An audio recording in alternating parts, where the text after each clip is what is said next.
একবার বেগম খালেদা জি একজনকে দায়িত্ব দিয়েছিল যে তুমি আলেমদের সাথে কথা বলে তাদেরকে দেখো তো একটু এক প্ল্যাটফর্মে আনা যায় কিনা। তো আলেমদের সাথে কথা বলার পরে একজন জেনারেল শিক্ষিত মানুষ তিনি বেগম জিয়ার কাছে রিপোর্ট দেওয়ার আগে আলেমদেরকে ডেকে বলেছিলেন, ওগো আলেমেরা, আমি যতদিন আপনাদের সাথে মিশেছিলাম না ততদিন বেশ ভালো ছিলাম, আপনাদের ব্যাপারে অনেক ভালো ধারণা ছিল। আমি কেন যে আপনাদের সাথে মিশলাম আর যে ধারণাটা পাইলাম, এই ধারণা সত্যিই আমাকে সারাটা জীবন কষ্ট দিবে।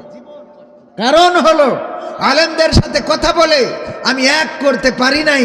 আলেমদের একে অপরের গুতাগুতি রেশারেশি আমাকে চিন্তায় ফেলে দিয়েছে যে আপনারা যদি আলেম হন তাইলে আমার ওই যে একটা বিড়ালের গল্প আছে জানেন, যে নাসিরউদ্দিন হোজ্জা ও অনেকদিন গরুর গোশত খায় নাই, তো এই গরুর গোশত এনে স্ত্রীকে বলতেছে রান্না করো। তো স্ত্রী রান্না করে, উনিও তো অনেকদিন ধরে খায় নাই, রান্না করে এক কান দুই কান করে খাইতে খাইতে 1 কেজি গোশত শেষ।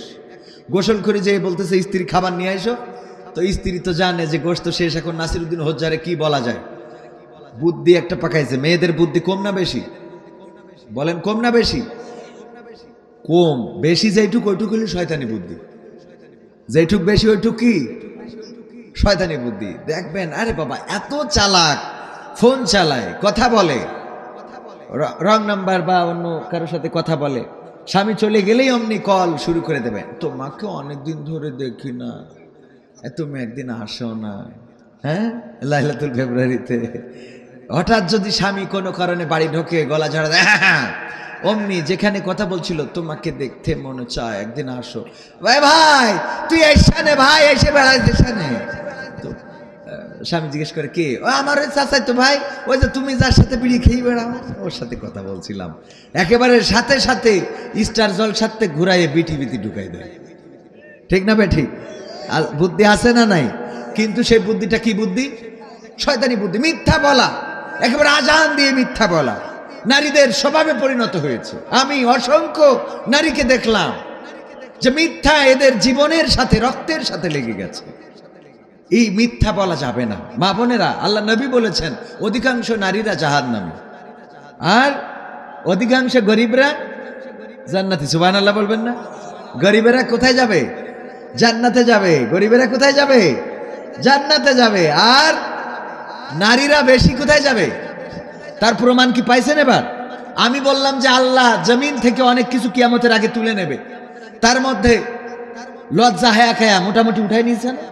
এখন লজ্জা বলে সভাপতি সাহেব বলেন আছে তেমন কিছু? লজ্জা তো নাই। মানে কে কতটুকু দেখাইতে পারে তার প্রতিযোগিতা চলতেছে। কথা কয় না?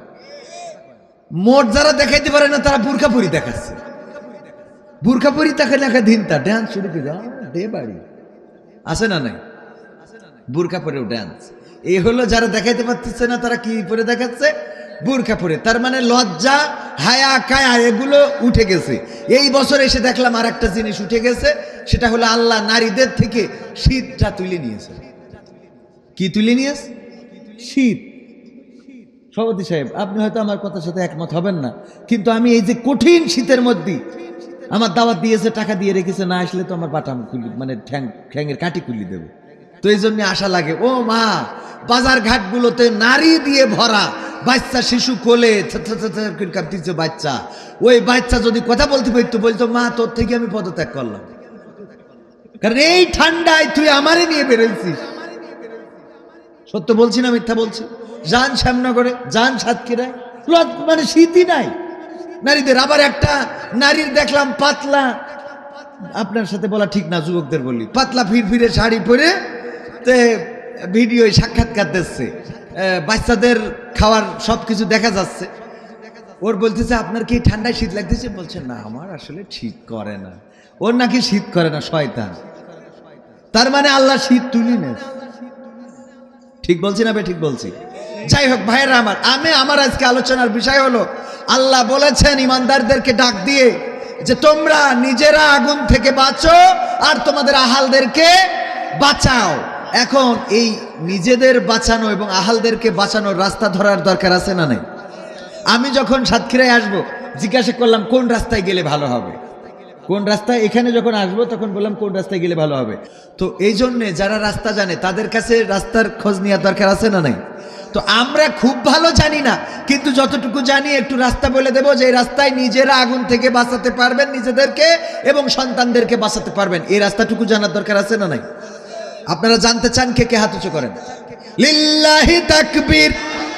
আল কোরআনের আলো, আল হাদিসের আলো, আমার নেতা তোমার নেতা, নারায়ে তাকবীর। কি হবে বেঁচে থেকে অযথা বিদ্যা শিখে যদি না গড়তে পারি শোষণবিহীন সমাজটাকে? কি হবে বেঁচে থেকে? কি হবে ছাত্র সেজে চুমু খেয়ে সনদ খানা যদি হয় বিদ্যালয়টা নায়িকাদের আড্ডাখানা? কি হবে ছাত্র সেজে চুমু খেয়ে সনদ খানা যদি হয় বিদ্যালয়টা গাঞ্জুটেদের আড্ডাখানা?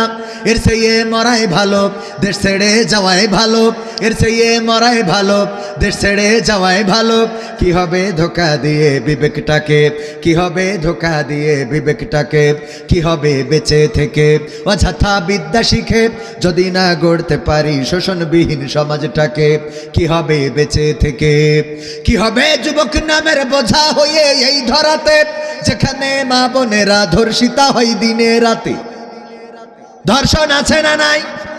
হাসপাতালে গিয়েছে ধর্ষণ থেকে বাঁচার জন্যে, যেখানে গেল ধর্ষণ থেকে বাঁচার জন্যে, সেই হাসপাতালের দারোয়ান আবার সেই মেয়েটাকে দারোয়ানেরা মিলে গণধর্ষণ করেছে। বলেন নাউজুবিল্লাহ।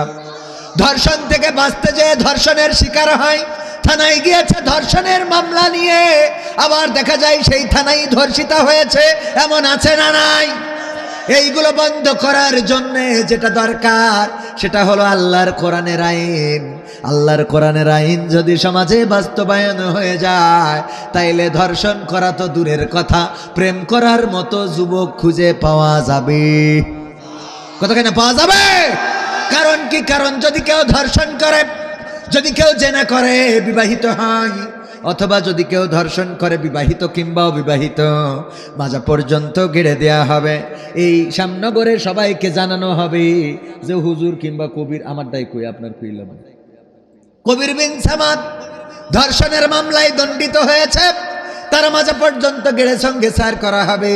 সবাই আসবে, আমার সঙ্গে সার করার দৃশ্য দেখবে, ক্যামেরায় ভিডিও করবে, ক্যামেরাগুলোতে ভিডিও নিবে, ওই যে লাইভ সম্প্রচার করবে। এইগুলো যখন টেলিভিশন মিডিয়ায় দেখবে, দেখার পরে 14 তারিখ ভ্যালেন্টাইন্স ডে, ওই দিন যদি কোনো নারী বলে চলো আমার নিয়ে মন্টু মিয়ার বাগান বাড়ি, ও বলবে লা হাওলা ওয়ালা কুওয়াতা ইল্লা বিল্লাহ। বলবে না? বলবে না? কোন যুবক কি যেতে রাজি হবে? না, হবে না। কি হবে যুবক নামের বোঝা হয়ে এই ধরাতে, যেখানে মা বোনেরা ধর্ষিতা হয় দিনে রাতে? যৌবনের সার্থকতা ঘুষিবে সকল ব্যথা, যৌবনের সার্থকতা ঘুষিবে সকল ব্যথা। পারো যদি বলি দিতে মানুষরূপী পশুটাকে, পারো যদি বলি দিতে মানুষরূপী পশুটাকে? কি হবে বেঁচে থেকে অযথা বিদ্যা শিখে যদি না গড়তে পারি শোষণবিহীন সমাজটাকে? কি হবে বেঁচে থেকে? কি হবে লেখালেখি কলমবাজির ওই মহড়া, সমাজের আসল চিত্র যদি না যাই তুলে ধরা? কি হবে টিভি চ্যানেল সাংবাদিকের এই ক্যামেরা, সমাজের আসল চিত্র যদি না যাই ভিডিও করা? যদি ওই ঘুষের বলে কলমটা উল্টো চলে, যদি ওই হ্যালো কলে ক্যামেরা উল্টো বলে, তবে কি যাবে রোখা দুর্নীতিকে? তবে কি যাবে রোখা দুর্নীতিকে? কি হবে বেঁচে থেকে অযথা বিদ্যা শিখে যদি না গড়তে পারি শোষণবিহীন সমাজটাকে? কি হবে বেঁচে থেকে? কি হবে নামাজ রোজা ইমানদারির বড়াই করে যদি এই খোদার কোরআন বাউলরা অবমাননা করে? অবমাননা করেছে না করে নাই? ওই জাউল বাউল ফাউল লোক সে কোরআনের সূরা নাস এমন ভাবে বর্ণনা করলো, আহারে এমন ভাবে তেলাওয়াত করলো, তার এই জমিনে শাস্তি হলো মৃত্যুদণ্ড। কারণ আল্লাহর কোরআন নিয়ে এমন মন্তব্য করেছেন। বলেন ঠিক কিনা? শুধু তাই নয়, আল্লাহকে নিয়েও বাজে মন্তব্য করেছে না করে নাই? আল্লাহকে নিয়ে বাজে মন্তব্য করলেন, সেই মানুষটাকে অ্যারেস্ট করা হয়েছে, কারাগারে আছে। তার মুক্তি চাওয়ার মতো নেতাও আছে না নাই? তার পক্ষে দাঁড়ানোর মতো লোকও আছে না নাই? তার পক্ষে যারা দাঁড়ায় ওরাও তাদের প্রেতাত্মা, তাদের দোসর। বলেন ঠিক না বেঠে? কি হবে নামাজ রোজা ইমানদারির বড়াই করে যদি এই খোদার কোরআন বাউলরা অবমাননা করে? মসজিদের কোণে বসে জিকির যত করো কষে, মসজিদের কোণে বসে তাসবি যত টানো ঠেসে, এভাবে যায় না পাওয়া আল্লাহকে। যাবে? এভাবে যায় না পাওয়া আল্লাহকে। প্রতিটা কলিতে কলিতে ওয়াজ রয়েছে, মানে কোনটা শোনাবো?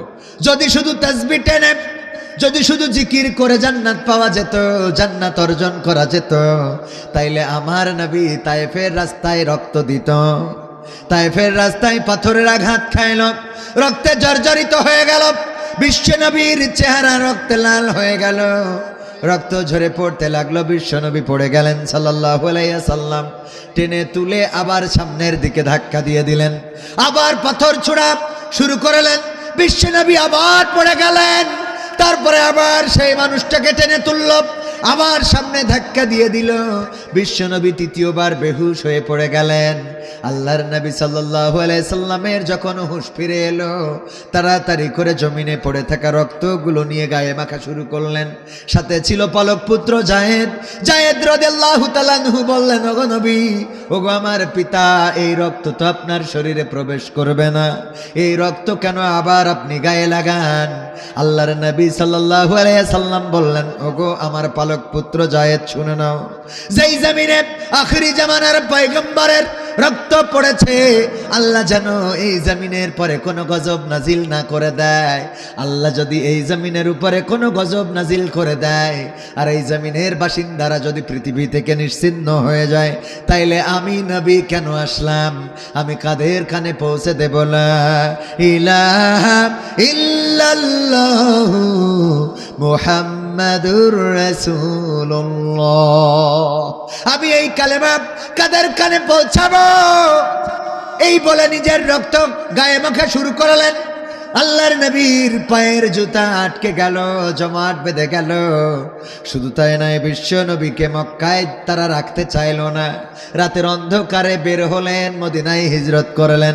আল্লাহর নবী যদি শুধুমাত্র তাসবিহ টানতেন, শুধুমাত্র জিকির আজগার করাটাই মনে করতেন এটাই জান্নাতে যাওয়ার মাধ্যম, তাহলে মক্কা ছেড়ে মদিনায় যাওয়া লাগতো, মদিনায় যাওয়া লাগতো না। বিশ্ব নবী এই হাতে 27টি যুদ্ধ করেছেন, নিজ হাতে তরবারি ধরে, নিজ হাতে কালেমার পতাকা ধরেছেন, 27টি যুদ্ধ করেছেন নিজের হাতে তরবারি তুলে নিয়ে। ওগো আমার ভাইয়েরা, উহুদের ময়দানে বিশ্বনবীর দান মুবারক শহীদ হয়ে গেল। বিশ্বনবীর মাথার হেলমেট ভেঙে মাথায় ঢুকে গেল। আল্লাহর নবী সাল্লাল্লাহু আলাইহি সাল্লাম শহীদ হয়েছেন এমন খবর মদিনায় ছড়িয়ে গেল।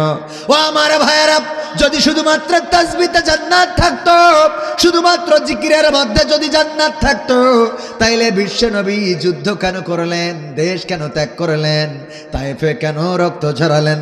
এখানেই শুধু ইসলাম সীমাবদ্ধ নয়, ইসলাম হলো রান্নাঘর থেকে সংসদ ভবন পর্যন্ত, বলেন ঠিক কিনা? এই জন্য প্রতিটা সেক্টরে সেক্টরে আল্লাহর দিন কায়েমের দরকার আছে না নাই?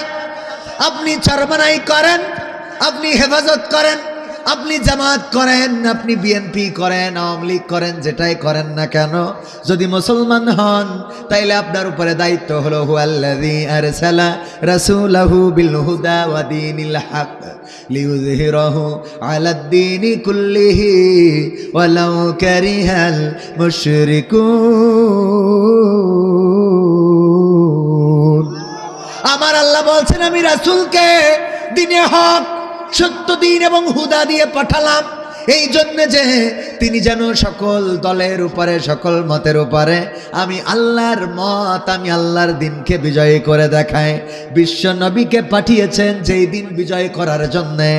এখন ওরাসাতুল আম্বিয়া যারা আছেন এবং সেই বিশ্ব নবীর উম্মাত যারা আছেন, তাদের উপরে এই দায়িত্ব আছে না নাই? আছে না নাই? কি হবে নামাজ রোজা ইমানদারির বড়াই করে যদি এই খোদার কোরআন বাউলরা অবমাননা করে, মসজিদের কোণে বসে জিকির যত করো কষে, মসজিদের কোণে বসে তাসবিহ যত টানো ঠেসে, এভাবে যায় না পাওয়া আল্লাহকে, এভাবে যায় না পাওয়া আল্লাহকে। কি হবে বেঁচে থেকে অযথা বিদ্যা শিখে, যদি না গড়তে পারি শোষণবিহীন সমাজটাকে? কি হবে বেঁচে থেকে? কি হবে আলেম হয়ে ইমাম সেজে মসজিদেতে, পারো যদি সত্য কথা উচ্চ স্বরে না বলিতে? কথা কয় না। সুন্দরবনের মানুষের ঠিকের আওয়াজ যদি নদীর ওপার পার না হয়, তাইলে কেমন হলো জোরে বলেন ঠিক না বেঠে? আরো জোরে ঠিক না বেঠে? কি হবে আলেম হয়ে ইমাম সেজে মসজিদেতে, পারো যদি সত্য কথা উচ্চ স্বরে না বলিতে? চাকরির ভয় করো যদি ছেড়ে দাও ইমামতি, চাকরির ভয় করো যদি ছেড়ে দাও ইমামতি। কি হবে ধোঁকা দিয়ে আল্লাহকে, কি হবে ধোঁকা দিয়ে আল্লাহকে? কি হবে বেঁচে থেকে অযথা বিদ্যা শিখে, যদি না গড়তে পারি শোষণবিহীন সমাজটাকে? কি হবে বেঁচে থেকে? ও আমার ভাইয়েরা, আলেমেরা এখন আছেন, হক কথা বলতে চাই, কিন্তু অনেক মসজিদ আছে যে মসজিদের সভাপতি হক কথা শুনতে চাই না। এমন সভাপতি আছে না নাই? মসজিদের সভাপতি নিজে আসর আর জোহর নামাজ ছাড়া বাকি 3 ওয়াক্ত নামাজ পড়াইতে পারে? হ্যাঁ, জোহর আর আসর কেন পারে? কারণ চুপচাপ থেকে একটু টাইম মেইনটেইন করে রুকু সিজদা দিলে হয় না? হয় না? এই জন্য জোহর আর আসর পারে, মাগরিব ইশা এবং ফজরের নামাজে আহারে তার আর খবর থাকে না। এমন অনেক সভাপতি আছে, তাদের হাতে মসজিদ জিম্মি হয়ে আছে। কয়েকদিন আগে যশোরের কেশবপুরে একজন চিরকুট দিল, হুজুর ওসমান হাদির নামে বয়ান করার জন্য এবং তার জন্য দোয়া করার জন্য মসজিদের ইমামের ইমামতি চলে গিয়েছে, এই ব্যাপারে কিছু বলেন। আমি বললাম চলে গেছে মানে ভালো হয়েছে, ঠিক না বেঠিক? চলে গেছে মানে ভালো হয়েছে। এই জন্য যে ইমাম সাহেব মসজিদের সভাপতির গোলামি করা যাবে? ইমাম মানে কি? নেতা। ইমাম মানে কি? ইমাম মানে নেতা। কয়েকদিন আগে তারেক রহমানকে জাতীয় ইমাম বলাতে অনেকেই সমালোচনা শুরু করে দিল। আমি বললাম সমালোচনা করে কোনো লাভ নাই। জাতীয় ইমাম বলেছে তারেক রহমানকে, এটা 100% ঠিক কথা বলেছে। তাকে তো আর বলে নাই যে বাইতুল মোকাররমের ইমাম, তাকে তো আর বলে নাই শাহী মসজিদের ইমাম, তাকে তো আর বলে নাই শ্যামনগর জামে মসজিদের ইমাম, তাকে বলেছে জাতীয় ইমাম। এটা তো ঠিকই আছে, কারণ ইমাম মানে নেতা আর জাতীয় মানে দেশের গুরুত্বপূর্ণ। এই জাতীয় ইমাম মানে জাতীয় নেতা। তারেক রহমানকে জাতীয় ইমাম বলা যাবে না? যাবে না? অবশ্যই যাবে, সে জাতীয় ইমাম। ইমাম মানে কি? নেতা। নেতা কি কর্মীদের কথা শুনতে চায়? নেতা যেটা ভালো মনে করে সেটাই করে, ঠিক না বেঠে? নেতা যেটা ভালো মনে করে সেটাই করে। তারেক রহমানের আনুগত্য যদি মেনে না নেয়, ধানের শীষ প্রতীক যাকে দিয়েছে ওর বিকল্প যে দাঁড়াইছে, তারেক রহমান বলল বহিষ্কার করে দিলাম। করে না? করে না? এর মানেই হলো নেতা, এর মানেই হলো ইমাম। মসজিদের ইমাম যিনি হবেন তিনি এমন এমন ইমাম, যদি উনি চান সভাপতিরেও বাদ দিতে পারবে। কথা কয় না? উনি চাইলে সভাপতি পাল্টে ফেলবে, কবে এই সভাপতি আমাদের মসজিদে কাজে লাগতেছে না, এটা বাদ, আমরা একটা ভালো সভাপতি দিই। কথা কি বোঝা গেছে? কিন্তু আমাদের দেশে ইমামকে বাদ দেয় কে? সভাপতি। আর আমি ইমামদেরকেও বলি, ইমামতির পরে নির্ভর করে থাকা যাবে। আমাদের ইমামরা হয়ে গেছে, ইমামতি করে 5 ওয়াক্ত নামাজ পড়ে আর সারাদিন পাঞ্জাবি আছে না নাই? ইমামদেরকে পরিশ্রমী হইতে হবে। কি শ্রমী? পরিশ্রমী হইতে হবে। অনেক কাজ করা যায়। ইমাম আপনি নামাজের ফাঁকে ফাঁকে, এবং প্রতিটা মসজিদে অন্তত 2 জন বা 3 জন ইমাম রাখা দরকার। কয়জন? 2 জন বা 3 জন, যাতে করে একজন ফজর পড়াবে, সারাদিন ওর ফ্রি। আর একজন মনে করেন জহর আসর পড়াবে, তারপরে বাকি টাইম ফ্রি। আর একজন মাগরিব আর ইশা পড়াবে, ও সারাদিন থাকবে ফ্রি।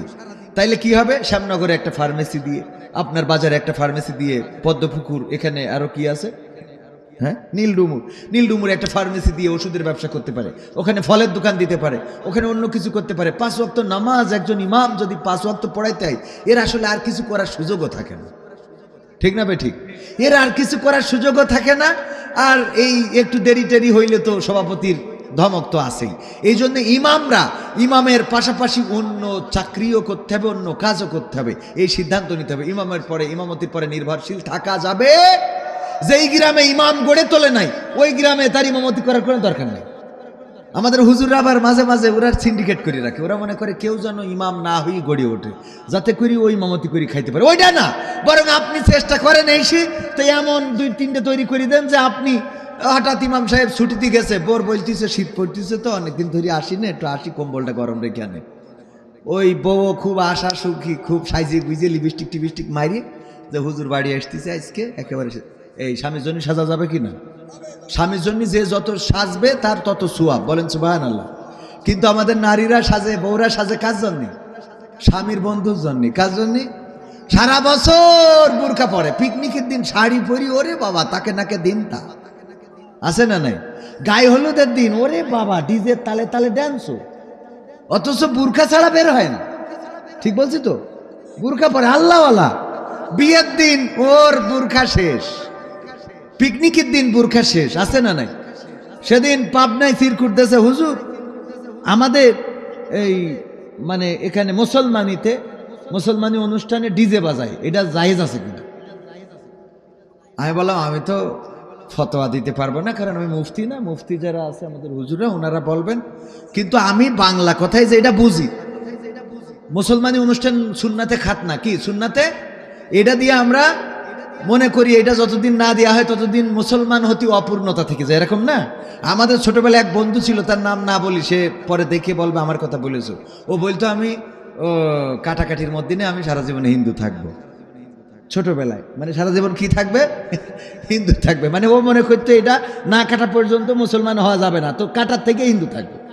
তো এখন আমার বলতে প্রশ্ন দিয়েছে যে হুজুর মুসলমানি অনুষ্ঠানে ডিজে বাজানো যাবে কিনা? আমি বললাম যে বাবা, যেই অনুষ্ঠান করি আমরা মুসলমান হই, ওইটাই যদি হিন্দুদের ওই কালচার, ডিজে বাজাইতে হয়, ঢোল তবলা বাজাইতে হয়, তার থেকে তুই কাটার থেকে আকাটা থাকা ভালো। ঠিক না বে ঠিক? কারণ ওই কাটতে যাই যদি তোর হিন্দুকে ডিজে বাজাইতে হয়, তাহলে তুই আকাটা থাক। এটা যে কাটতেই হবে এমন কোনো কথা না, ওইটা না কাটলেও আপনি মুসলমান।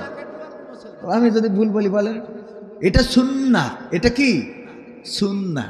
এটা যদি আপনার শারীরিক কোনো ত্রুটি থাকে, এটা কাটলে কয়দিন আগে মারা গেছেন একজন, এই যে মাত্র কয়দিন আগে একজন বাচ্চারা স্যালাইন দিতে যে হাসি মুখে ছবি উঠেছে, কিন্তু পরে লাশ হয়ে বের হয়েছে। আর এই আর এক গ্রুপ হাসপাতালে নিয়ে যায় মুসলমানি দেওয়ার জন্য, ও দোয়াও পারে না, কিরাতও পারে না, ও কি মুসলমানি দেবে? ও তো লা ইলাহা পড়তে বললি, একজনে বললাম কালেমা তো এবারটা পড়েন, বলছে লা ইলাহা ইল্লা আনতা সুবহানাকা ইন্নী কুনতু মিনাজ জালিমিন। মানে ওর এত বিপদে পড়ি দিয়েছি, মানে বিপদে ফেলাইছি, ও দোয়া ইউনুস পড়ি বসে আছে। এরকম লোক আছে না নাই? আমার একটা অনুষ্ঠান আছে, এভাবে ভালো কাজ করা যায়, ওটা দেখবেন তাহলে টের পাবেন। বলছি হুজুর ফরজ কয়টা? বলছে 3টা। বললাম কি? বলছে ফজর, জহর আর আসর। ফজর, জহর আর আসর কি হুজুর ফরজ? আমি বললাম বাচ্চা কাচ্চা বাবা কয়টা? তা বলছে তাপ 4-5টা। তা বললাম যে গোসলের ফরজ কয়টা? তা বলছে 2টা। আমি বললাম কি? বলছে একটা হলো গোসলের আগে উজু করা, আর একটা হলো গোসলের পরে উজু করা। চিন্তা করা যায়? 4-5টা ছেলেপিলে হয়ে গেছে, এখনো গোসলের ফরজটাই জানে না, নিয়ম মেনে গোসলটাই করতে পারে না। জানাজার দোয়া ধরেন তো, এখানে আমি আপনাদের হাত উঁচু করাবো না, বুকে হাত দিয়ে আপনাদের বিবেকের কাছে প্রশ্ন, জানাজার দোয়াটা কয়জনের মুখস্থ আছে? আল্লাহুম্মা গফিরলি হাইয়িনা ওয়া মাইয়িতিনা ওয়া শাহিদিনা ওয়া গায়বিনা, এই দোয়াটা কয়জনের মুখস্থ আছে? দোয়াই কুনুত, আল্লাহুম্মা ইন্না নাস্তাইনুকা ওয়া নাস্তাগফিরুকা ওয়া নু'মিনু বিকা ওয়া নাতাওয়াক্কালু আলাইকা, এই দোয়াটা, দোয়া কুনুত কয়জনের মুখস্থ আছে? বেতের তো পড়তেছেন। আমি একজনের জিজ্ঞেস করলাম, বলছে 3 কুল দিয়ে মারি দিই। বলছে 3 কুল দিয়ে মারি দিই কেন? তা বলছে দোয়াই কুনুত না পারলে আমার হুজুর কই দিয়েছে ওই সময় 3 কুল পড়বা। তা ভালো পড়ে। এই আছে না নাই? কথা কয় না, আছে না নাই? মতিঝিলে এক যুবকের জিজ্ঞেস করলাম ইসলামের স্তম্ভ কয়টা? তা বলতেছে 2টা। আমি বললাম কি কি? বলছে একটা হইলো মা বাবার খেদমত করা, আর একটা হইলো বিয়ে করা। আমি বললাম যাক পরেরটা ঠিক রাখি যাও, তা না হলে তো মোট শেষই গেল। এরকম আছে না নাই? সাতক্ষীরায় এরম লোক নাই? আছে? আছে, তবে শ্যামনগরে নাই। আছে মানে কি, আমি যদি এই অনুষ্ঠান করার জন্য কোনোদিন এই নওয়াবে কি অথবা আপনার নীলডুমুর অথবা এই যে কি যেন দাতিনাখালিতে আসি, ওই দিন বোঝা যাবে। ওই দিন যদি কারো ধরি বলেন দুয়াই কুনুতটা পড়েন, দুরুদে ইব্রাহিমটা পড়েন, আরে মুসলমান দুরুদে ইব্রাহিম জানে না, হুজুর ফরজ কয়টা জানে না। হুজুর ফরজ কয়টা জোরে বলেন কয়টা? দেখেন কয় তিনটা। এই শয়তান তোগের সারা জীবন কি শিখাইছে? হুজুর ফরজ কয়টা জোরে বলেন কয়টা? আরো জোরে কয়টা? শিখার দরকার আছে না নাই? শিখার কোনো বয়স নাই, আপনি চাইলে এই সময়েও শিখতে পারেন। হুজুর ফরজ কয়টা জোরে বলেন কয়টা? এটা কোনোদিন ভুলবেন না। ওয়াজ তো আমরা অনেক শুনি, এই ওয়াজে এসে শেখ হাসিনার চেয়ারেতে নামায় আর ডাক্তার শফিকুর রহমানের চেয়ারে বসায় রাতারাতি। কথা কয় না, এক রাতে এসে কুপাকুপি করে ইসলাম কায়েম করতেই চলে যায়। আছে না নাই? বিশাল বড় জিহাদি, কিন্তু জীবনে কোনো জায়গায় একটা কাটাকাটির দাগ নেই। এরকম আছে না নাই? বিপ্লবী, তুফানি, সুনামি, আমফানি। আমার কয় হুজুর আপনার নামের আগে পরে কি বসাবো? এই যে দেখেন খালি, এই যে কি এখানে খালি, এখানে কি কবির বিন সামাদ। কয় আগে পরে কি বসাবো? আমি বললাম বাবা রে, আমার জীবনে একটা আশা আছে, আমি কোনো এক সময় উগান্ডায় যাব। কোথায় যাব? উগান্ডায় যাব। তো উগান্ডাতে ঘুরে আসার পরে তারপরে তোমরা বসাইতে পারবা কবির বিন সামাদ উগান্ডি, কারণ টাইটেল তো সব নিয়ে ফেলিছে। আমফানি, সুনামি, হাঁপানি, তারপরে কাশি। একজনের দেখলাম মাইন্ড করার দরকার নেই, আমার কাছে সত্যিই জিজ্ঞেস করতেছে, ভাই ওনার নামের শেষে মাহমুদাবাদী, কারণ কি? আমি বললাম এটা তো কইতে পারবো না, হইতে পারে ওনার বোন নাম মাহমুদা, তো এই কারণে কি বসানো যায়? তো হজরত মাওলানা অমুক মাহমুদাবাদী। ওর বাদী বউ খুশি, মাহফিলও একটা টাইটেল বাইলো। কি সিস্টেম ঠিক আছে কিনা বাবা? আমার কথা খারাপ লাগলেও বাবা আমি তো এইভাবেই বলি, আমার অভ্যাস। কারণ কি? কারণ হইলো আমি তো, আমারে তো মানুষ ভালো হুজুর মনে করে না, করে? আমি তো তত ভালো হুজুর না, কিন্তু ভালো হুজুরদের আমি যে ভেজালগুলো পাই, মসজিদের ইত্তেকাফের বয়ান করতে করতে রোজার মাস কাবার করি ফেলে, অথচ ইমাম সাহেবের দেখিনি ইত্তেকাফে বসতে। কথা কয় না? এই আছে না নাই? আমি ইত্তেকাফের বয়ান করতেছি আমার সাথে, অথচ আমার আল্লাহ বলে দিয়েছেন সূরা সাফ 2 নম্বর আয়াত, ইয়া আইয়ুহাল্লাযীনা আমানু লা তাফআলুন। 3 নম্বরে বলতেছেন কাবুরা মাকতান ইনদাল্লাহি আন তাকুলু মা লা তাফআলুন। আল্লাহ বলছেন ওগো ঈমানদারেরা, তোমরা এমন কোন কথা বলো না যেই কথার সাথে তোমাদের কাজের মিল হয় না, যেই কথা তোমরা কাজে পরিণত করো না, এমন কথা তোমরা বলো না। আল্লাহর কাছে এটা অত্যন্ত অপছন্দের যে তোমরা মুখে যা বলো কাজে তা পরিণত করো না। সুতরাং আমাদের কথার সাথে কাজের মিলের দরকার আছে না নাই? কথার সাথে যতদিন কাজের মিল না হবে, আমরাই বললাম সংঘবদ্ধভাবে আল্লাহর রজ্জুকে আঁকড়ে ধরা দরকার, স্যাক্রিফাইস দরকার। কিন্তু আমরা গুদ ধরি বসে আছি, আমাদের এতটা না দিলে আমরা যাব না, আমাদের এতটা গ্রেড এ গ্রেডে রয়েছে, এতটা বি গ্রেডে রয়েছে, আমরা ক্ষমতার চেয়ার তো দখল করে বসতে পারি। অথচ বাংলাদেশের ইতিহাসে দেখা যায় একজনও এখনো সংসদে এমপি হইতে পারে নাই। আছে না নাই? আবার যাদের নিয়ে কথা বলে তাদের এমপি ছিল না, একবার ছিল 18, একবার ছিল 17, একবার ছিল 3, সংসদে তো ছিল না। আর তাদের দিকে আঙ্গুল তুলে কথা বলেন আমরা এটা চাই না। আমাদের মোহতারামদের হৃদয়টা অনেক বড়, আমরা আপনাদের জায়গা করে দিতে চাই। আসেন আমরা ঐক্যবদ্ধভাবে সম্মিলিতভাবে এক বাক্স ব্যালট বাক্স করে আগামী দিন সংসদে কোরআনটা বসিয়ে দিই। কারণ আমাদের উদ্দেশ্য চেয়ারে বসা নয়, আমাদের উদ্দেশ্য আল্লাহর কোরআনটা চেয়ারে বসানো। বলেন ঠিক কিনা? এই উদ্দেশ্য আমাদের আছে না নাই? এই উদ্দেশ্য বাস্তবায়নের জন্য যারাই আমাদের প্রতিদ্বন্দ্বী হয়ে যাবে আমরা তাদের বিরুদ্ধে দাঁড়াতে রাজি আছি না নাই? যারা কোরআনের বিপক্ষে যাবে তাদের পক্ষে আমরা থাকতে পারি। ওই নাসির উদ্দিন হজ্জার গল্প ওখানে রেখে আসছি, মনে আছে না নাই? নারীদের কথা বলছি যে কারণ মা বোনদের কথা বলার দরকার আছে না নাই? মা বোনদের তাহলে আল্লাহ কি তুলে নিয়েছে এই বছর? শীত তুলে নিয়েছে। শীত নাই, মা বোনদের শীত নাই, আর আগে লজ্জাও ছিল না। কারণ কি লজ্জা যে নাই? যদি 10 জন নারী 10 জন পুরুষ কোথাও থাকে আর তার মধ্যে যদি একজন নারী থাকে, দেখবেন ওরে বাবা সে নিজের বড্ড প্রাউড ফিল করে, সে নিজের খুব ভাব মারিয়ে, মানে ও মনে করে আমি একাই 10 জনের সাংলাই নিয়ে বেড়াচ্ছি। ঠিক না বে ঠিক? আর যদি কোথাও 10 জন নারী থাকে, ওর মধ্যে যদি একজন পুরুষ থাকে, ওর পিশাব লাগলেও বন্ধ হয়ে যায়। ঠিক না বে ঠিক? লজ্জায় পিশাব বন্ধ হয়ে যায়, যে আমি এতগুলো নারীর মধ্যে আমি এত কি সমস্যা। হ্যাঁ কি সিটি মিটি পরে পড়বানে না আগেই পড়তে হবে? প্রিয় হুজুর আসসালামু আলাইকুম। প্রশ্ন, আমি একটা মেয়েকে ভালোবাসি, সেও আমাকে ভালোবাসে, মাশাআল্লাহ, কিন্তু তার পরিবার এটা মেনে নিচ্ছে না, কারণ তাদের তুলনায় আমরা অনেক গরিব। এখন কি করণীয়, আশা করি উত্তরটা দিবেন। দুইজনে মিলেমিশে, ওই কয়দিন আগে দেখলাম ওই যে ইসে আমাদের বিনোদিয়ায় দুইজনে একসাথে পিস্টেল খেয়ে। হ্যাঁ তোদের কি বলবো, তুই বিয়ে করার জন্য কোন রাস্তা সেইটা আমার কাছে জিজ্ঞেস করবি, আমি সেইটা বুঝি। তুই ভালোবাসিস তাই তুই গরিব, তাই তোর সাথে হচ্ছে না, সেইটা আমি বলি দেবো। মেনে নিচ্ছে না, পরিবার মেনে নিচ্ছে না, ওর ভালোবাসা, তোর তুই গরিব হইস আর ফকির হইস, তোর ভালোবাসা মেনে নেবে না, তোর তো কাটি খুলি দেওয়ার দরকার। কথা কয় না? এই ভালোবাসা মেনে নেওয়া যাবে? যদি হুজুর হয় তাও কি মানা যাবে? দুই একজন যুবক আছে, ও বাবা খুব আল্লাহওয়ালা, দেখি প্রশ্ন হতেছে, হুজুর আমি যারে ভালোবাসি এই মেয়েটা খুব পরহেজগার, আল্লাহওয়ালা, আমার তাহাজ্জুদের সময় কল করে ফোন করে বলে যে ওঠো তাহাজ্জুদটা পড়ে নাও, ফজরের নামাজ যদি না পড়ি মন্টু মিয়ার বাগান বাড়ি গেলে আমার ধরে, কয় আমার হাতে হাত দিবা না, কারণ তুমি ফজরের নামাজ পড়ো নাই। আমি নামাজ, আমার কোরআন পড়তে বাধ্য করেছি, আমি কোরআন পারতাম না হুজুর। ওই মেয়ের সাথে প্রেম করার পরে সে আমারে বলেছে কোরআন শিখবা, আমি শিখেছি। হুজুর এই মেয়ের সাথে প্রেম করলে কি আমার গুনাহ হবে? আমি বললাম না, তোর তো দোতলা বেহেশত হবে। শয়তান। রান্না করতেছে শুকর, কিন্তু জবাই করেছে ইমাম সাহেব, আর শুকরটা কিনে দিয়েছে মাদ্রাসার সভাপতি, ঝুড়িয়ে দিয়েছে মাদ্রাসার হাফেজ, আর খড়ি জোগাড় করেছে মাদ্রাসার ছাত্ররা, চুলা বানাইছে মাদ্রাসার সামনে।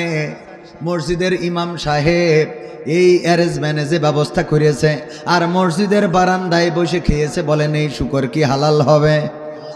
ইমাম যদি জবাই করে, মুয়াজ্জিন যদি কুটে দেয়, আর মাদ্রাসার ছাত্ররা যদি খড়ি জোগাড় করে এনে দেয়, মসজিদের হাড়ি কড়াই দিয়ে যদি রান্না করা হয়, আর মসজিদের বারান্দায় বসেও যদি শুকরে খাওয়া হয়, এটা যেমন হারাম যত আল্লাহওয়ালা বুরখা পরা হাফেজিয়া কোরআনের দাওরায় হাদিস হোক, বিয়ের আগে যে সম্পর্ক করবে এই সম্পর্কটা স্পষ্ট হারাম। ঠিক না বেটে? সুতরাং যেই যুবক যারা ভালোবাসো, একে অপরকে ভালোবাসো, এটা বড্ড অন্যায়। ভালোবাসার এখন দরকার নাই, আগে করতে হবে কি? বিয়ে, বিয়ের পরে ভালোবাসা। বিয়ের আগে ইসলামের ভালোবাসার কোনো অনুমোদন, ইসলামে যেটার অনুমোদন নাই, এটা মনের মধ্যে আপনার ওই যে হাত বান্ধিব পাও বান্ধিব আমার মন বান্ধিব কি দিয়া, তোমরা সখী দাও না বলিয়া, এইসব গান ওরা গায়। কারা গায়? হাত পা বান্ধিব। এই ভালোবাসার দাম আল্লাহর কাছে চারানা নাই, বরং এটা আপনার জাহান্নামের কারণ হয়ে দাঁড়াবে। তো এই যে যুবক আমার কাছে এই চিঠিটা দিয়েছো, প্রশ্নটা দিয়েছো, আমি যুবককে বলতে চাই, পরিবারকে বলে সেই মেয়েকে বিয়ের ব্যবস্থা করো যদি তুমি পছন্দ করে থাকো। আর সেই পরিবারের উচিত না যে ওই গরিব ছেলের সাথে বিয়ে দেয়া। কেন উচিত না? কারণ এই গরিব ছেলেটা অবশ্যই তার কর্মমুখী হইতে হবে, তারপরে বিয়ে করতে পারবা। বিয়ে করা 4 প্রকার। কয় প্রকার? আমরা জানি বিয়ে করা ফরজ, আমরা জানি কি বিয়ে করা ফরজ, কিন্তু বিয়ে হলো 4 প্রকার। 1 প্রকার হলো ফরজ, 2 নম্বর হলো সুন্নাহ, 3 নম্বর হলো মাকরুহ, 4 নম্বর হলো হারাম। 4 নম্বর কি? 4 নম্বর কি? হারাম। তাইলে এইগুলো কি একটু ব্যাখ্যা করে দেবো আপনাদের। 1 নম্বর ফরজ কার জন্যে? যার টাকা পয়সাও আছে এবং যৌবনের পাওয়ার ঠিক আছে। এক কথায় তার জন্য কি বিয়ে করা ফরজ। যদি সে দেখে যে আমি কন্ট্রোল করতে ব্যর্থ হচ্ছি, তখন যদি সে দেখে আমি নিজেকে কন্ট্রোল করতে ব্যর্থ হচ্ছি, আমি যে কোনো সময় অন্যায় করে বসতে পারি, আমি হয়তো পতিতালয়ে যেতে পারি, কোন নারীর প্রতি আসক্ত হয়ে যেতে পারি, এই জন্য ওই সময় বিয়ে করা তার জন্য কি ফরজ। সুন্নাহ হলো তার জন্যে যার বিয়ে করার তেমন আকাঙ্ক্ষা নাই, করলেও চলে না করলেও চলে, ওর মনের মধ্যে তেমন কিছু হয় না, এরকম দুই একটা পুরুষ ছেলে পাওয়া যায় না, যায় না? দুই একজনের আল্লাহ এরকম মানসিকতা তৈরি করেছে। অনেকে আছে বিয়ে করে নাই, অনেক মনীষী আছে তারা বিয়ে করে নাই। তো এই জাতীয় মানুষ যদি মনে করে বিশ্বনবী যেহেতু বিয়ে করেছেন সাল্লাল্লাহু আলাইহি সাল্লাম, সুতরাং আমিও বিয়ে করব, তার জন্য বিয়ে করা কি সুন্নাহ? এটা সুন্নাহ মেনে, এটা কি মেনে? সুন্নাহ মেনে। তৃতীয় নম্বর বিয়ে হলো মাকরুহ। মাকরুহ হলো তাদের যাদের যৌবনের শক্তি আছে কিন্তু অর্থের শক্তি, টাকা নাই, পয়সা নাই, স্ত্রীরে খাওয়ানোর মতো খোরাক নাই, এমন সময় বিয়ে করা তার জন্য মাকরুহ।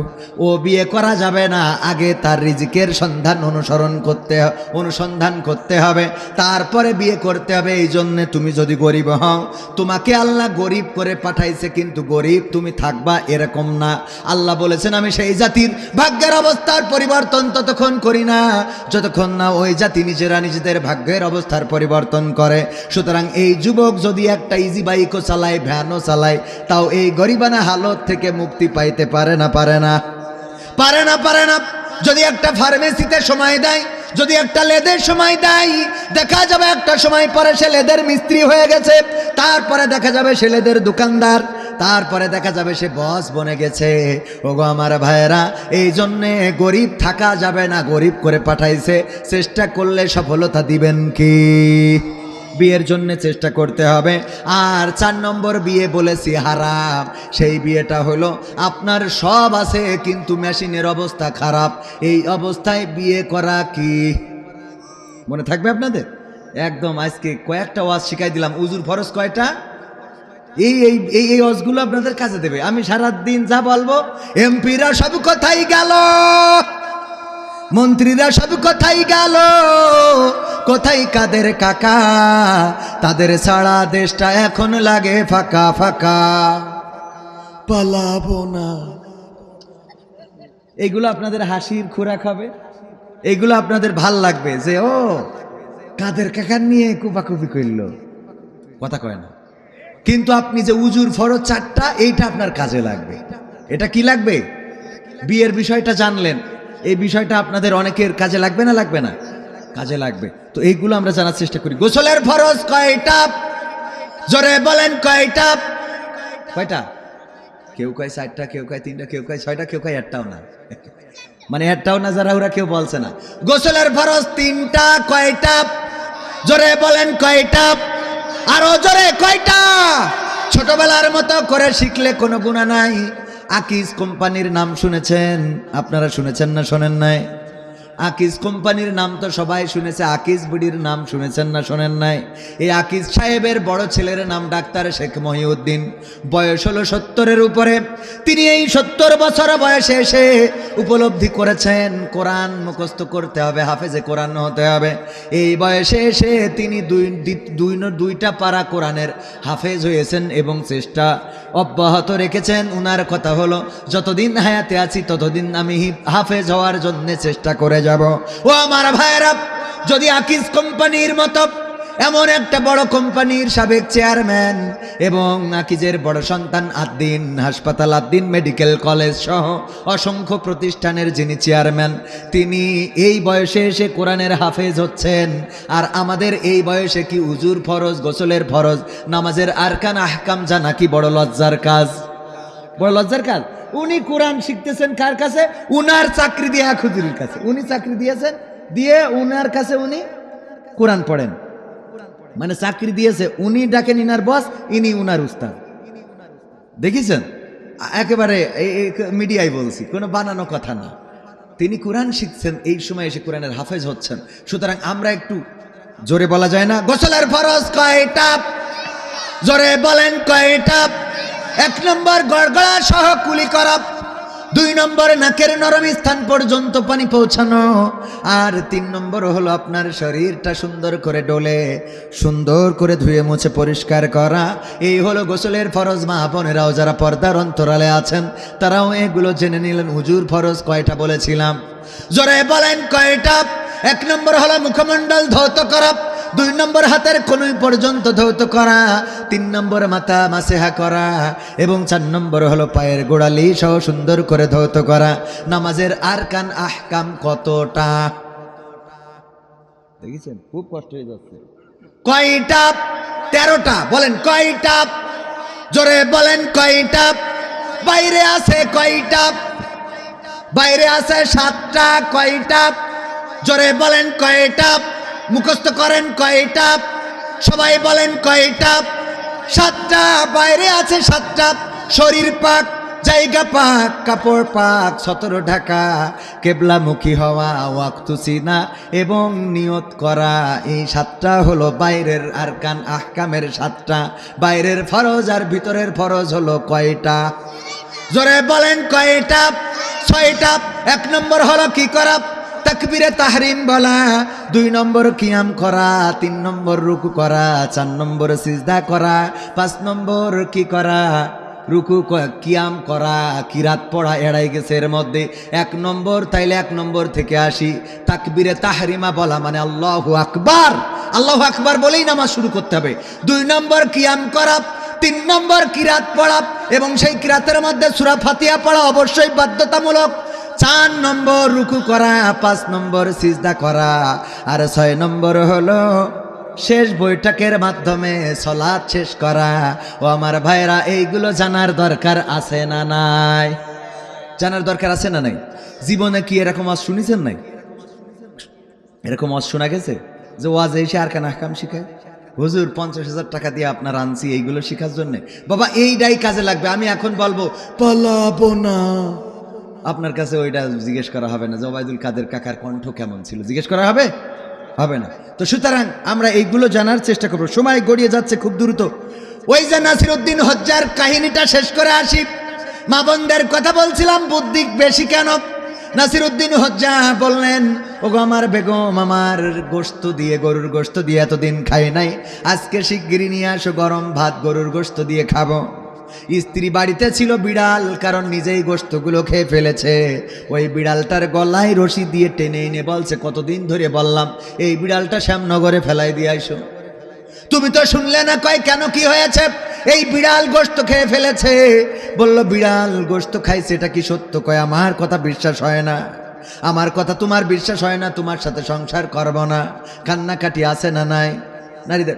আমি তোমার সাথে সংসার করব না, আমার কথা বিশ্বাস হয় না তোমার, আছে না নাই? কান্নাকাটি, আমার কথা তুমি বিশ্বাস করো না। কোরআন ছুঁয়েও মিথ্যা বলে এমন মানুষ আছে না নাই? কোরআন ছুঁয়েও মিথ্যা বলে। ভাইরা আমার, ওই নারী যখন বলল, নাসিরউদ্দিন হজ্জা বলল, তাইলে এক কাজ করো, বিড়ালটা প্যাকেটের মধ্যে ভরে দাও। প্যাকেটে ভরে নিয়ে চলে গিয়েছে আপনাদের শ্যামনগর, অথবা আপনাদের এই জায়গায় কি যেন, হ্যাঁ, বিলডুমুর, নীলডুমুর। নীলডুমুরে যে বলতেছে তোমার মিটারটা অন করো। মিটারে ওজন দিয়েছে, দেখে একেবারে কাটায় কাটায় 1 কেজি। বিড়ালটা কয় কেজি?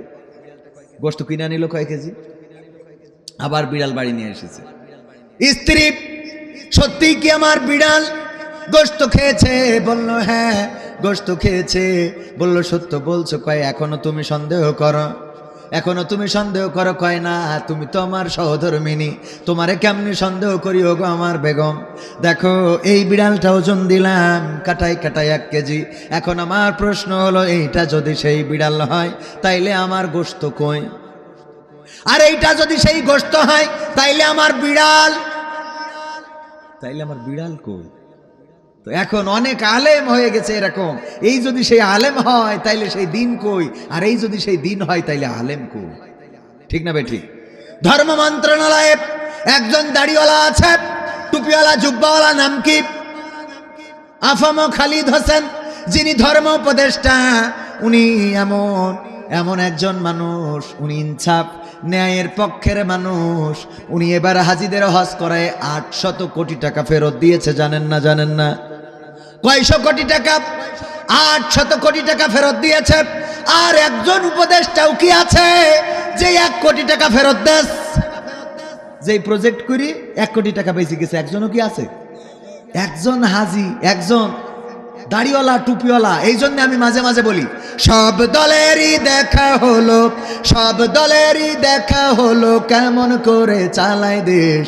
আগামীতে সাইজে দেখতে দাড়ি টুপির বাংলাদেশ, আগামীতে সাইজে দেখতে আল কোরআনের বাংলাদেশ। এমন নেতা সাইজে দেশে দুঃখ সবার বোঝে, গরিব দুঃখীর বাড়ি বাড়ি দুঃখ কষ্ট খোঁজে রে, দুঃখ কষ্ট খোঁজে। এমন নেতা চাই যে দেশে দুঃখ সবার বোঝে। গরিব দুঃখীর বাড়ি বাড়ি দুঃখ কষ্ট খোঁজে রে, দুঃখ কষ্ট খোঁজে। সব অধিকার ফিরিয়ে দিয়ে, সব অধিকার ফিরিয়ে দিয়ে আনবে দেশে খুশির লেশ। আগামীতে চাই যে দেখতে দাড়ি টুপির বাংলাদেশ, আগামীতে চাই যে দেখতে আল কোরআনের বাংলাদেশ। ভ্রান্ত পথে বাতিল পথে শান্তি খোঁজে যারা, রবের ভাষায় চোখ থাকিতে অন্ধ বধির তারা রে, অন্ধ বধির তারা। ভ্রান্ত মতে বাতিল পথে শান্তি খোঁজে যারা, রবের ভাষায় চোখ থাকিতে অন্ধ বধির তারা রে, অন্ধ বধির তারা। ভুলের পথে থাকলে অটল, ভুলের পথে থাকলে অটল এহ ইনশাল্লাহ। ওদিকে কি হবে বেঁচে থেকে গানটা বলে এখনো শেষ করতে পারি নাই। ওটা শোনানোর দরকার আছে না নাই? শোনানোর দরকার আছে না নাই? তুমি যার লাগি আইএম বিভর তার তো বাটন ফোন। অনুরোধের গান শুনবেন আপনারা, শুনবেন। গানগুলো তো শোনাতে চায়, কিন্তু আজকের আমি মাহফিল এখনো শুরু করি নাই। সময় তো চলে যাচ্ছে খুব দ্রুত। অল্প সময়ের মধ্যে মানে আমার আসলে 2 ঘন্টার আগে কোনোভাবে আমি ওই যে এই নামাইতে পারি না আর কি, মানে আমার পায়ে শেষ করতে পারি না। পায়ে শেষ করার জন্য প্রায় কমপক্ষে কয় ঘন্টা লাগে? 2 ঘন্টা। তো আপনাদের এই ভাই কষ্ট হচ্ছে শোনা? তোমাদের মুথু ধরি যায় এত তাড়াতাড়ি? তোমাদের তো তাইলে বউ থাকবে না। ও আসেন আসেন, আলহামদুলিল্লাহ বলছে আবার আসতেছি। এটা না ধরলে আবার অনেকেই এই শীতের রাত আমার ভাইজান আমাদের শ্রদ্ধাভাজন উস্তাদ হজরত মাওলানা মুহাদ্দিস মোস্তফা কামাল হাফিজাহুল্লাহ, প্রধান মুহাদ্দিস শ্যামনগর থানা মাদ্রাসার, উনি এসেছেন এই কষ্ট করে। উনিও আপনাদের নিয়ে দোয়া করবেন এবং আলোচনাও একটু কথা বলবেন। উনার মুখ থেকে আমরা মধু মিশ্রিত কিছু কথা এবং আমাদের চলার পথেও আমরা ওনার মুখ থেকে নিতে চাই না। একজন আলেম তার চেহারার দিকে তাকিয়ে থাকলেও, আমি বলছি ওনারা আছেন সাক্ষী, একজন আলেমের চেহারার দিকে তাকিয়ে থাকলেও ছবির গুনাহগুলো ঝরে যায়। বলেন সুবহানাল্লাহ। এবং আল্লাহর নবী বলেছেন তার আমল নামায় সওয়াব লিপিবদ্ধ করা হয়। তো সুতরাং আমার দিকে আবার তাকায় থাকেন না, মানে আমার দিকে তাকালে সমস্যা আছে। ওই আফসারি হুজুরের কাছে চিঠি দিয়েছে, হুজুর এই প্রজেক্টরে যদি আমরা পুরুষদের, মহিলারা চিঠি দিয়েছে, আমরা পুরুষদের যদি প্রজেক্টরে দেখি হুজুরদের, তা আমাদের কি গুনাহ হবে? তো আফসারি হুজুর কইল যে আমার মতো কালাকুল্লা চেহারার মানুষ দেখলে গুনাহ হবে না, আজহারির মতো সুন্দর চেহারা হলে একটু ঝামেলা হইতে পারে। তো এখন এই জন্যই আমার দিকে তাকাইয়ে বেশি গুনাহ ঝরবে না, বেশি সওয়াবও পাওয়া যাবে না। এখানে আরো আলেম রয়েছেন আমার ডানে বামে, উনাদের চেহারার দিকে তাকাইলে গুনাহ মাফ করে দিবেন কে? সগীরা গুনাহ মাফ করে দিবেন কে? আল্লাহ মাফ করে দিবেন। এবং আমি বলছিলাম দেখেন, এই মাহফিলটা আমাদের জীবনের শেষ মাহফিল হয়ে যেতে পারে। সুন্দরবনে যখন যান, আমি দেখেছি অনেকেই সুন্দরবনে প্রবেশ করার আগে আপনারা দোয়া করেন।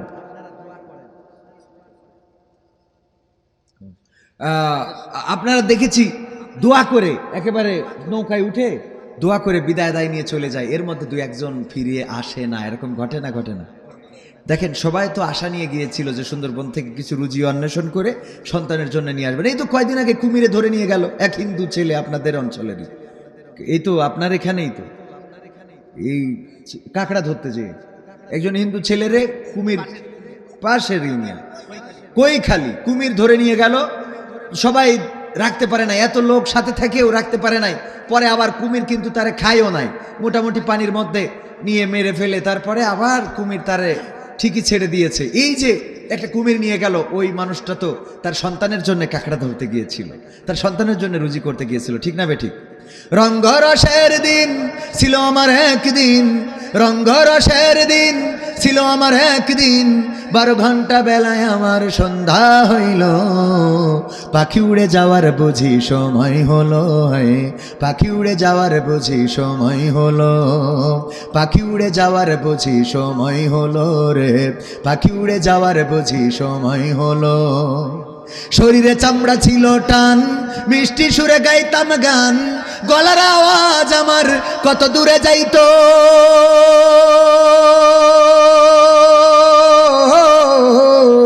শরীরে চামড়া ছিল টান, মিষ্টি সুরে গাইতাম গান, গলার আওয়াজ আমার কত দূরে যাইতো। পাইকা গেল মাথার চুল, কথা বলতে পড়ে ভুল। পাইকা গেল মাথার চুল, কথা বলতে পড়ে ভুল। চোখে দেখি গন্ডগোল, দন্ত নড়িল। পাখি উড়ে যাওয়ার বুঝি সময় হলো, হে পাখি উড়ে যাওয়ার বুঝি সময় হলো।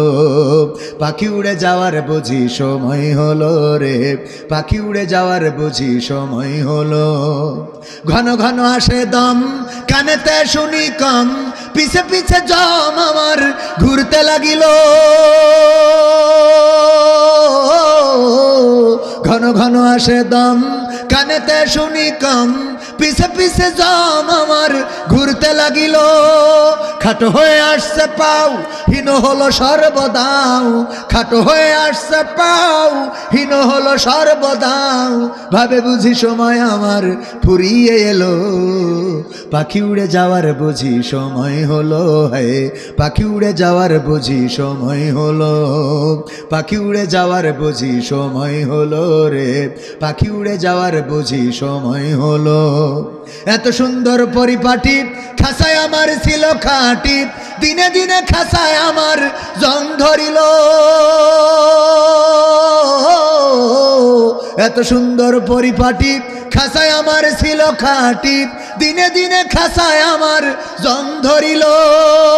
পুরাতন খাসাতে পাখি করে শুধু ডাকা ডাকি।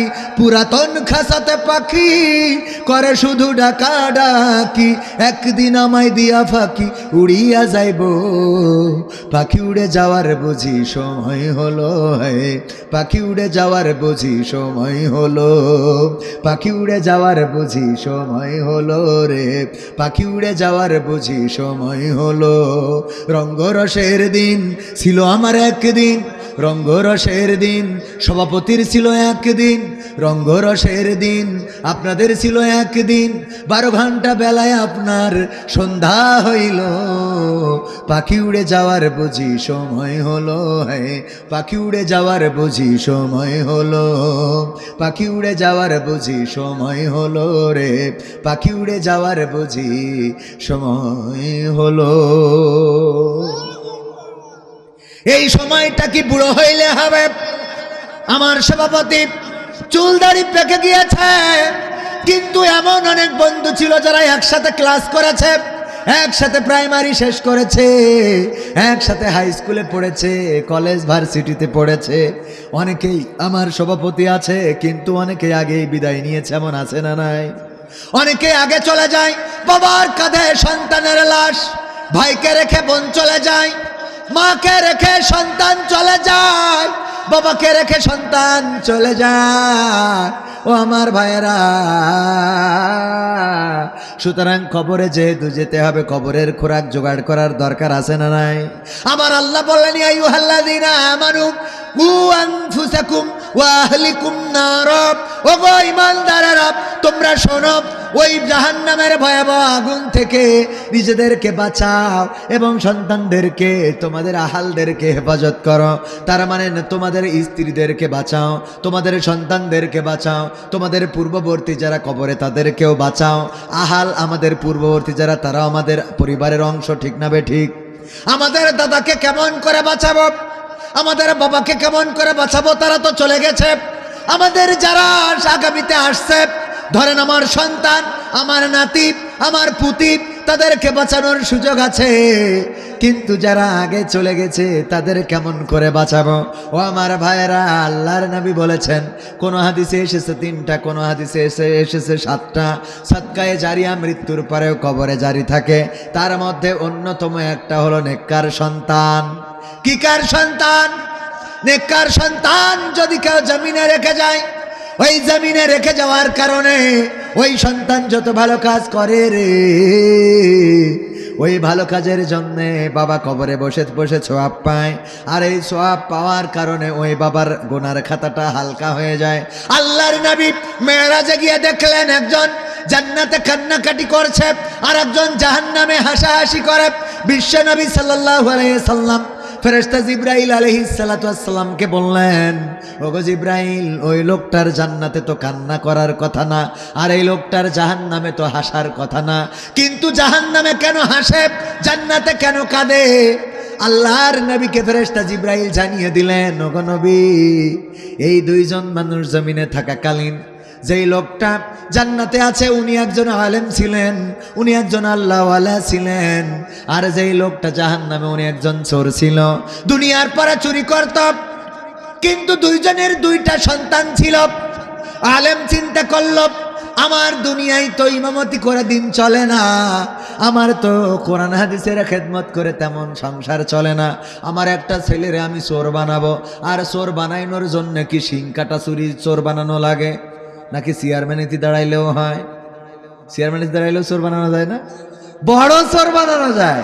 আরে ভাই, শীত কাটে যারা, ওরা তো ছোট চোর, কলার খান্দি চুরি করে, কচু চুরি করে। আর বড় চোরগুলো কি চুরি করে? রাস্তা চুরি করে, ব্রিজ চুরি করে, কালভার্ট চুরি করে, ডাক্তারের ওষুধগুলো চুরি করে, অ্যাম্বুলেন্স চুরি করে, ঠিক না বেটে? এরকম একজন চেয়ারম্যান এমপি মন্ত্রী বানাই দিলেই চোর হয়ে যায়। অনেক আলেম আছে নিজেরা দুনিয়ার সুবিধা নেওয়ার জন্য এই পথ ধরে। ও আমার ভাইয়েরা, যদি সত্যি কোরআনের খেদমতের জন্য ধরে কোনো অসুবিধা নাই। কিছু আছে স্বার্থান্বেষী, দেখা যায় যে বলেছে বসে যাও, আবার তারা দাঁড়াই গেছে, আছে না নাই?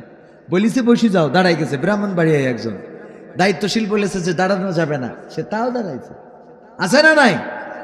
তার মানে দুনিয়ার প্রতি, দুনিয়ার এই অর্থ সম্পদ ক্ষমতার প্রতি আকৃষ্ট হয়ে গেছে।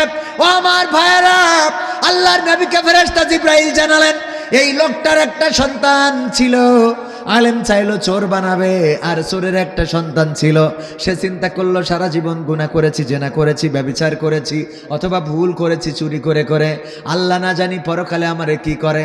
এই জন্যে তার সন্তানকে আলেম বানাইলো, ওই আলেমের কাছে দিল, আর বলল, আমার সন্তানকে আল্লাহওয়ালা বানাও।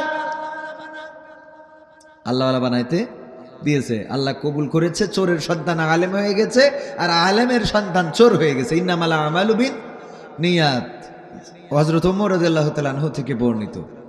আল্লাহ নবী বলেছেন, নিয়তের পরেই কর্ম নির্ভর করবে। আপনার নিয়ত যদি ভালো হয়, কর্ম ভালো হবে। বলেন আলহামদুলিল্লাহ। নিয়তের মধ্যে যদি গড়মিল থাকে, তাহলে কর্ম ভালো হবে। ও আমার ভাইয়ারা, আল্লাহর নবী বললেন, ঠিক আছে মানলাম, এখন কি হয়েছে? ফেরেশতা জিবরাইল বললেন, ওই চোরের সন্তান যখন ভালো কাজ করে, যখন নামাজ পড়ে, আল্লাহর ইবাদত করে, কোরআন পড়ে, দিনের কাজ করে, তখন সওয়াব হয়। ওই সওয়াবের একটা অংশ সাদকায়ে জারিয়া হিসাবে চোরের আমল নামায় জমা হয়। জমা হতে হতে হতে হতে হতে এমন অবস্থা, আর কিছুদিন পরে চোরের গুনার খাতাটা হালকা হয়ে যাবে, সওয়াবের খাতাটা ভারী হয়ে যাবে। এখন চোর কয়দিন পরে জাহান্নাম থেকে মুক্তি পেয়ে জান্নাতে যাবে। এই জন্য চোর হাসে, আর অপর দিকে দোজখে যে, এই অপর দিকে জান্নাতে যে কাঁদে, ওই আলেমের সন্তান যত খারাপ কাজ করে, ওই রাস্তা চুরি করে, কালভার্ট চুরি করে, ব্রিজ চুরি করে, সয়াবিন তেল খাটের নিচে ঢুকায়, এমনি ভাবে যত চুরি করলো, বেগম পাড়ায় বাড়ি বানালো, কানাডার বেগম পাড়ায় বাড়ি, সুইজারল্যান্ডে টাকা আছে না নাই, বুর্জ খলিফায় ফ্ল্যাট, সিঙ্গাপুরে ব্যবসা, এইগুলো করেছে। ওর একটা আমল গুনাহ সাদকায়ে জারিয়া হিসাবে বাবার আমল নামায় জমা হয়েছে। এখনো আলেমের সওয়াবের খাতাটা হালকা হয়ে যায়, আর কিছুদিন পরে সওয়াবের খাতাটা হালকা হয়ে গুনার খাতাটা ভারী হয়ে যাবে। চোর চলে যাবে জাহান্নামে, এই আলেম চলে যাবে জাহান্নামে। এই জন্যে আলেম টাকা ডাকাতি করে, অপর দিকে চোরের সন্তান, ওই সন্তানের কারণে জান্নাতি হবে। তাই চোরা চোরা হাসাহাসি করে। বলেন সুবহানাল্লাহ। আমার বাবা আমাকে রেখে গিয়েছেন, আপনারা অনেকেই হাত তুলেছেন, আমার আব্বার ওয়াজ এখানে শুনেছেন, অনেকে হাত তুলেছেন না? আপনারা যারা শুনেছেন তারা জানেন, আসতেন আপনাদের এই অঞ্চলে। তিনিও একজন জেনারেল শিক্ষিত মানুষ ছিল। জীবনের শেষ দিনটাও জানুয়ারি মাসের 5 তারিখ 2002 সাল, 2002 জানুয়ারি মাসের 5 তারিখ চিরজনমের মতো বিদায় নিয়েছেন এই পৃথিবী ছেড়ে। অন্ধকার কবরের সর্বশেষ দিনটাও মাহফিল করেছেন ঝিনেদা কালীগঞ্জ, এবং সেখান থেকে আপনাদের এই অঞ্চলের অনেক ডায়েরি, অনেক ডেট আমার আব্বার ডায়েরিতে ছিল। এবং সেই সময় চিঠিতে দাওয়াত দিত। কিসে দাওয়াত দিত? চিঠিতে। আমারে যে কতবার আমার রেজাউল ভাই, তাই তো, রেজল ভাই কতবার যে ফোন দিয়েছে। হ্যাঁ, আমার ফজলুল করিম ভাই, তাই তো? হ্যাঁ, ফজলুল করিম ভাই, ফজলুল করিম ভাই কতবার যে রিং দিয়েছে আমার কাছে। আজকে অন্তত কম করে হলো 20 বার তো হবেই, কমপক্ষে 20 বার হবে না, ওরকম 20 বার কমপক্ষে কল দিয়ে। স্যার আগে শুধুমাত্র একটা চিঠি লিখে পাঠাই দিত, হুজুর আমাদের অমুক দিন মাহফিল আমরা আয়োজন করব। তখন চিঠির যুগ ছিল, হলুদ খামে চিঠি যেত, ওই চিঠিতে আব্বা ডেট লিখে রাখতো, আর সেই ডেটে আপনাদের এই অঞ্চলে এসে মাহফিল করে যেত। কথার কত কার্যকারিতা ছিল ভাইয়ের আমার। তো যাই হোক, তো আমি যে কথাটা বলতে চাই সেটা হলো, আগুন থেকে যদি আমরা সন্তানদেরকে বাঁচাতে চাই তাহলে কোরআনের সাথে সন্তানদের সম্পৃক্ত করতে হবে। এই বসেন, আর একটুখানি বসেন বাবা, বাবা হ্যাঁ আর একটুখানি আর 5 মিনিট বসা যাবে না? যাবে কি না? তাহলে আমরা কোরআনের সাথে সন্তানদেরকে সম্পৃক্ত করতে হবে। এবার আমরা যে ভালো কাজ করব, এই ভালো কাজের সওয়াব আমাদের পূর্বে যারা আছে তারা পাবে, যারা অতীত হয়ে গেছে কবরে চলে গেছে তারা পাবে। তাহলে আমরা পূর্বের আহালদেরও বাঁচাতে পারলাম, পরের আহালদেরও বাঁচাতে, কথা কয় না? এই কাজগুলো করার দরকার আছে না নাই? করতে রাজি কারা কারা? হাত উঁচু করেন দেখি, হাত টান টেনে করেন, আরো জোরে। দাঁড়ানো ভাইরাও টান টেনে করেন, করেছেন? টান টান টান টান, হ্যাঁ মুট করেন, ছাড়েন, মুট করেন, ছাড়েন। অনেকক্ষণ ধরে মোটামুটি একটা আলিশি এসে গেছে না? বাম হাতটা নামান, বাম হাত নামান, ডান হাত একটু উঁচু করেন। আপনারা বুঝতে পারছেন যে কি করাবে হুজুর? উঁচু করেন, আলহামদুলিল্লাহ উঁচু করেন। এই আমার ক্যামেরা পার্সনকে এ হাত মুট করতে বলবো, কিন্তু আমি মুট করবো একটুখানি দেরি করে। এই যে আমিও মুট করলাম, এই যে হাত মুট করলাম, এই মুট করে এই ম্যাজিক কি, এই 500 টাকার নোট মুটের মধ্যে ঢুকাইলাম, ম্যাজিক দেখানো যায় না? এই যে আমি ম্যাজিক করার পরে আবার 500 টাকায় রয়েছে।